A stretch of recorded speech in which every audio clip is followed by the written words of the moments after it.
Good evening, ma'am. My name is Jesse James Marcos, and my topic is about of confinement and a combination of PDL.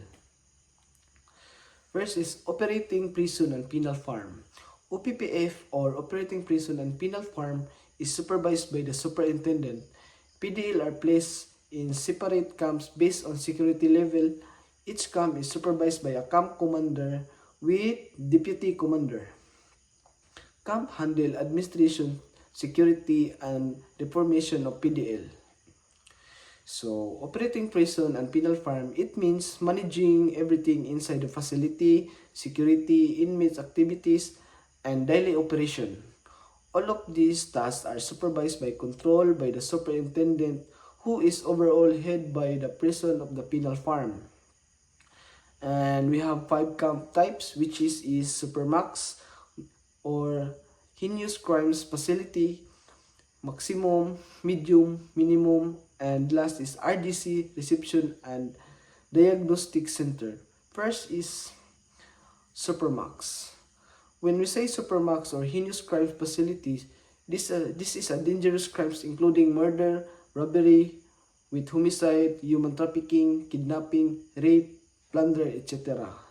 And the maximum, this a high-rise inmate. This facility houses inmates convicted of serious and violent crimes such as murder, rape, kidnapping, and major drug offenses.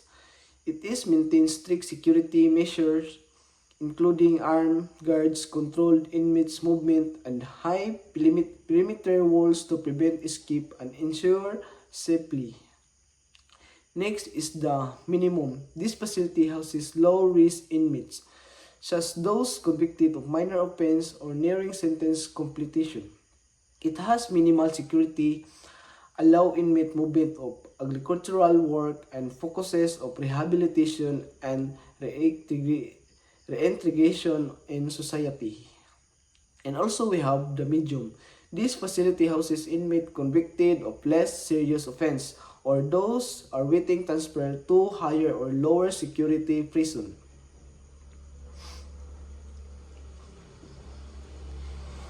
It has moderate security measures such as control, inmate movement, perimeter facing, regular supervision while the allowing participation in rehabilitation and work programs. And the last is the RDC camps or reception and diagnostic. This camp received newly committed prison deprived in laboratory PDLs for identification, medical and physical examination. And this classification, the evaluation conducted in the RDC determines the appropriate security level to facility where the inmate will be assigned. Next is separate place of confinement. PDL are classified by the Initial and Camp Classification Board. Segregation is based on the type of the crimes and facility permit. Example of the crimes grouping, which is crimes against person, crimes against property, crimes against chastity, crimes under special law, and also custom and immigration law. So segregate place of confinement when the PDLs enter the facility. The Initial Classification Board check their cases after reviewing their crimes. They assign them to different housing area. For example, is PDL who commit crimes against person like murder or physical injury are placed to dormitory 1. Second is PDL who committed crimes against property like robbery or theft are placed in the dormitory 2. Next is transfer of PDL. This Director General may transfer a PDL to another OPPF. Transfer is based on recommendation of the PDL Transfer Board. A PDL may be also the transfer within the same OPPF to security reason, classification board resolution. All transfer required a correction order issued by the superintendent. So transfer of PDL, example is PDL Juan de la Cruz is currently detained at medium security camps after reviewing his behavior and update risk level. The classification board decide that he should be placed under maximum security for better monitoring. And then is movement of PDL. Movement outside security camps. The Director General maybe allow a PDL to leave the camp to appearing the congressional injury, medical needs like check-up, treatment, or hospitalization, viewing the remains of deceased relative under center rules. So,